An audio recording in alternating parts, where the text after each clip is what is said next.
कुल्लु नफ्सिन दाइक़तुल मौत व इन्नमा तुवफ़्फ़ौना उजूरकुम यौमल क़ियामा। और क़यामत के दिन अल्लाह तबारक व तआला सबको अपने अपने किए हुए अमाल का बदला देगा। करीम चीख चीख कर कहता है वमल हयातुद दुनिया इल्ला मताउल गुरूर, ये दुनिया की रंगीन चीज एक धोखा है। दुनिया की ऐशो, दुनिया की जितनी भी चीजें हैं, माल दौलत ही क्यों ना हो। और करीम में इरशाद फरमाया कि लोगों, अगर दुनिया के तमाम की तमाम नदियों के पानी को एक जगह जमा करके स्याही बना दिया जाए और ये जमीन के अंदर, धरती के अंदर जितने भी पेड़ पौधे दरख्तें हैं सबों को काट कर कलम बना दिया जाए और मेरी तारीफात और तौसीफात को लिखना शुरू कर दोगे तो कलम टूट जाएगी, स्याही खत्म हो जाएगी। सातवां आसमान और जमीन को कापी बना दिया जाए, कापी खत्म हो जाएगी, लेकिन अल्लाह रब्बुल आलमीन की हम्द सना तारीफात खत्म ना होगी। इन्हीं मुख्तसर से हम्द सना के बाद बादहू अल्लाह तबारक व तआला के तमाम भेजे हुए नबियों पर, रसूलों पर, पैगम्बरों पर दुरूद व सलाम नाजिल हो। खुसूसन हमारे आखिरी कड़ी ताजदर मदीना अहमद मुज्तबा मुहम्मद मुस्तफ़ा सल्लल्लाहु अलैहि वसल्लम पर बेशुमार दरूद व सलाम नाजिल हो। अल्लाहुम्मा सल्लि व बारिक व सल्लिम। हाज़रीन, जिस मौजू के तहत मैं आफदा के सामने चंद मिनट अपनी बातें रखना चाहता हूँ वह फिक्र आखिरत। दुनिया के अंदर इंसान हर चीज को लेने के लिए, हर चीज को हासिल करने के लिए फिक्र करता है, सोचता है दुनिया के रंगीनों को कैसे हासिल करना चाहिए। दुनिया की जो भी चीजें हैं, माल और दौलत, यहाँ तक के कोई नौजवान ऐसा भी है वो सोचता है जब सड़क से, रास्ते से चलता है, उनके दिलो दिमाग में बात खटकती रहती है। अगर कहीं हुस्न जमील लड़की नजर आ जाती है वो सोचते रहता है जब मैं शादी करूंगा ऐसी लड़की मुझे मिलेगी कि ना मिलेगी। उसको फिक्र है, टेंशन है।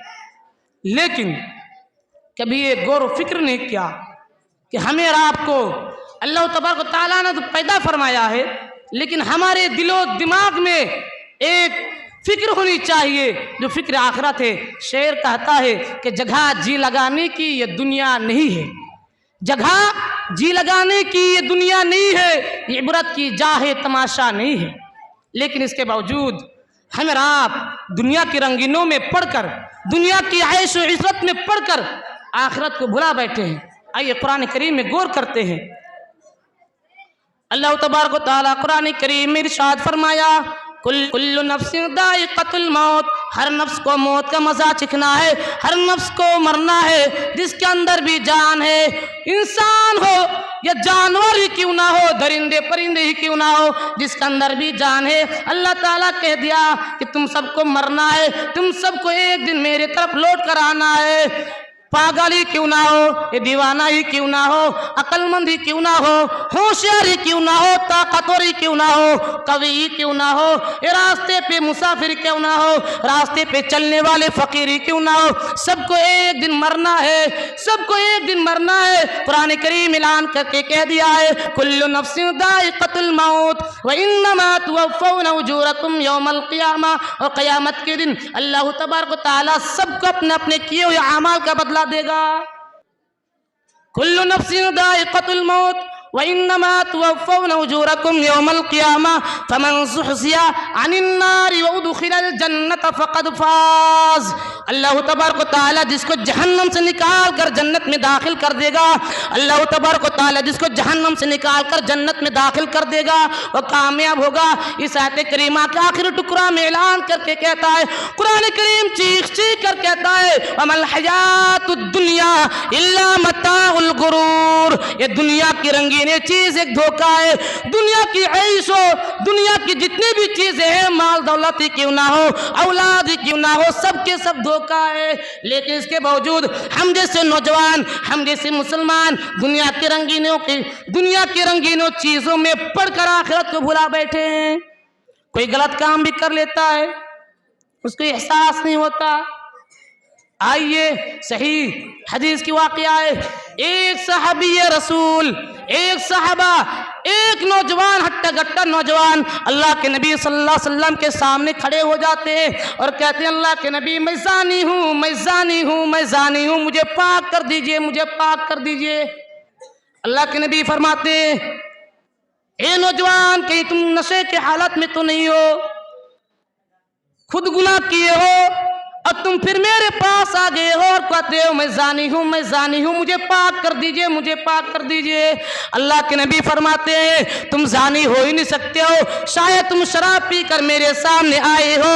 सहाबा किराम को फरमाते हैं, अल्लाह के नबी इशारा करते हैं, उनके मुंह सूं कर देखो कहीं नशे के हालत में तो नहीं है। सहाबा किराम देखते हैं, सहाबा किराम अर्ज करते हैं, ये अल्लाह के रसूल नशे के हालत में नहीं है, नशे की हालत में नहीं है। उनसे पूछा जाता है, वो कहता है, अल्लाह के नबी मैं जानी हूँ, मैं जानी हूँ, मैं जानी हूँ। अल्लाह के नबी सल्लल्लाहु अलैहि वसल्लम उसकी बात सुनकर उसे पाक करने का हुक्म देता है। उसी तरीके से एक सहाबिया रसूल आती है, आके रोने लगती है, गिड़गिड़ाने लगती है और कहती है, अल्लाह के नबी मैं जानी हूँ, मैं जानी हूँ, मेरे पेट में जो बच्चा पल रहा है, अल्लाह के नबी मैं मेरी जिना करने की वजह से मेरे पेट में बच्चा पल रहा है, अल्लाह के नबी मुझे पाक कर दीजिए, मुझे पाक कर दीजिए। अल्लाह के नबी उनकी बात को मानता नहीं। अल्लाह के नबी इरशाद फरमाते, ये औरत शायद तुम झूठ बोल रहे हो, तुम्हारे दिमाग तो ठीक है कि नहीं। औरत कहती है, रोने लगती है, अल्लाह के नबी मुझे टेंशन है, आखिरत की टेंशन है, मुझे फिक्र है इस दुनिया के अगर कोई मुझे सजा दे मुझे मंजूर है, लेकिन कल क़यामत के दिन अल्लाह के सामने मुझे रुस्वा नहीं होना है।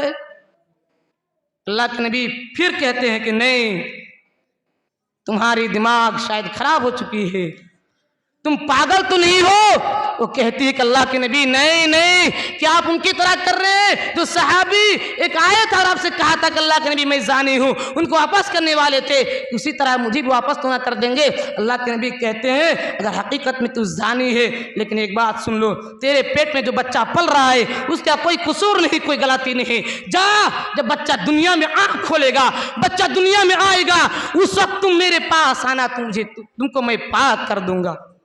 औरत आती है, कुछ अरसे के बाद, कुछ महीने गुजर जाने के बाद बच्चा जब दुनिया में आँख खोलता है, बच्चे को गोद में लेता है, औरत आती है और कहती है, अल्लाह के नबी बच्चा दुनिया में आँख खोल चुका है, अल्लाह के नबी मुझे पाक कर दीजिए, मुझे पाक कर दीजिए, मुझे टेंशन है कहीं मैं इंतकाल ना हो जाऊं, अल्लाह तबारक व तआला इस गुनहे को जैसे मुझे पकड़ न ले, अल्लाह के नबी मुझे पाक कर दीजिए।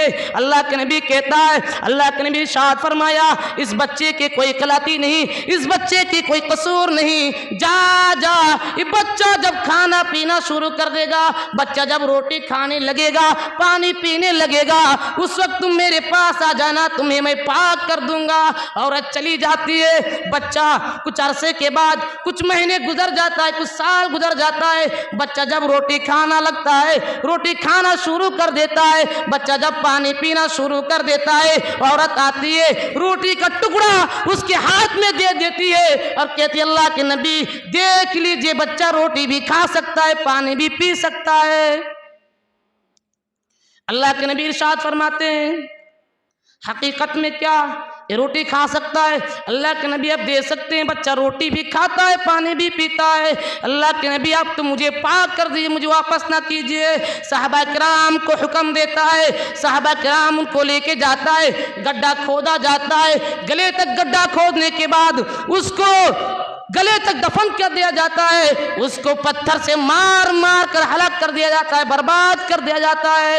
उसी दौरान जब पत्थर मारता है, उसके मारने को जैसे खून का फव्वारा, खून का छींटे एक सहाबी के कपड़े में आके गिरता है, तेहमन में आके, लुंगी में आके गिरता है।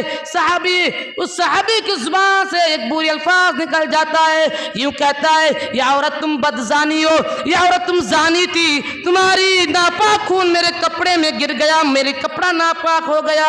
वो बात अल्लाह के नबी को पता चलता है। अल्लाह के नबी फरमाते, ये सहाबी रसूल तुम्हारी जुबान से बात निकली कैसे? ये औरत इतनी ज्यादा तौबा इस्तिगफार कर चुकी थी, अगर इनकी तौबा इस्तिगफार को बड़े बड़े 70 गुनहगारों में तकसीम कर दिया जाता, बड़े बड़े 70 गुनहगारों में तकसीम कर दिया जाता। वल्लाह पाक की कसम वो 70 गुनहगार जन्नत जाने के लिए काफी था। ये सहाबे रसूल तुम्हारी जुबान से बात निकली कैसे? तो कहते हैं कि अल्लाह के नबी मुझसे गलती हो गई है। इससे पता चलता है कि औरत अगर छुपाना चाहती, जिना करने के बाद छुपाना चाहती, पेट में बच्चा लेके घूम रही थी, अगर छुपाना चाहती तो छुपा लेती, लेकिन उनको टेंशन था, फिक्र आखिरत आखिरत आखिरत। इस वजह से वो आई, रोने लगी, गिड़गिड़ाने लगी, अपने गुनाहों का इसी दुनिया में सजा भुगत लिया, कल क़यामत के दिन उसे जन्नत जाना है। इसी वास्ते कहना चाहता हूँ अल्लाह के नबी सल्लल्लाहु अलैहि वसल्लम को भी टेंशन था, मासूमुल खता थे, अगले पिछले सारे गुनाह माफ होने के बावजूद उसको परेशानी थी कि कहीं का क़यामत के दिन मुझे पकड़ ना ले, मुझे पकड़ ना ले। टेंशन देखिए, मासूमुल खता है, अगले पिछले सारे गुनाह माफ है। एक देहाती आदमी मस्जिद आता है और मस्जिद में पेशाब कर देता है। सहाबा किराम उसको डांट फटकारने लगते हैं, सहाबा किराम उसको डांटना शुरू कर देता है। अल्लाह के नबी सल्लल्लाहु अलैहि वसल्लम इशारा करते हुए मना करते हैं, उससे डांटो मत, फटकारो मत, इसलिए कि उनकी कोई कसूर नहीं है, कोई कसूर नहीं है, उसे पेशाब कर लेने दो। मेरे अजीज साथियों, उस जगह पर अल्लाह के नबी सल्लल्लाहु अलैहि वसल्लम डांट सकते थे, फटकार सकते थे, लेकिन मना कर दिया। क्यों मना कर दिया? हो सकता कि इस जुर्म की वजह से कल क़यामत के दिन अल्लाह के नबी को पकड़ ले, अल्लाह ताला के नबी पकड़ ले और ये कह दे कि अल्लाह के नबी, तो नबी होने के बावजूद सहाबा किराम को क्यों नहीं रोका? सहाबा किराम को रोक दिया, उसे पेशाब कर लेने दो। उस देहाती आदमी पेशाब से फारिग हो गया, पूरी तौर पर सुकून के साथ पेशाब कर लिया। अल्लाह के नबी सल्लल्लाहु अलैहि वसल्लम ने पानी का ढोल मंगवाया और पेशाब करने जिस जगह पे पेशाब किया तो उस जगह पे पानी का ढोल बहा दिया। देखिए कितनी परेशानी। अल्लाह के नबी मासूमुल खता होने के बावजूद कितनी फिक्र थी आखिरत की। अल्लाह ताला से दुआ है कि इलाहुल आलमीन हम सबों के दिलों में फिक्र आखिरत पैदा फरमा। या इलाहुल आलमीन